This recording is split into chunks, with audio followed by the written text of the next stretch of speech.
Това са братята Баръш и Юзгюр Ягджа. Наричат себе си бизнесмени. А тези, които ги познават добре, казват съвсем ясно, че това са измамници.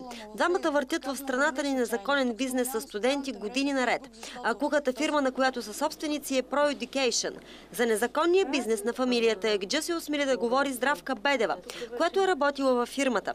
Веднага след потресаващия и разказ за турската фирма, паралелно разследване по случая започнаха вестник Десант и предаването Паралакс. Ето за какво става дума.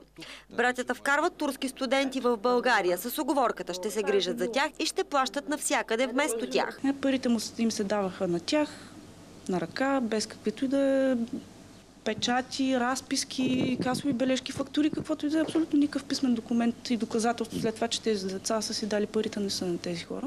Те нищо не плащат. Счетоводната им документация за 2010 година на първата регистрирана фирма е потресаваща просто. Според експерти-счетоводители, това още на пръв поглед става видно, че е куха фирма. Те казват, че за първи път виждат фирма, в която да не работи с банка. Оказва се, че Ягджа работят в страната ни вече 3 години и не са плащали нито лев данъци. Освен това, с момичетата, които наемат на работа, не сключват трудови договори и съответно не им плащат. Дори напротив, държат се грубо и арогантно с българките и вместо като офис асистентки ги ползват за чистачки на тоалетните и жилището им. А на пролетния турски бал за студенти са ги ползвали като статистки за клипове с лимузина. За всичко това Здравка Бедева вече е сигнализирала ред институции. Дошли като в тих пристан в България и от тук нататък започват своето пъклено дело.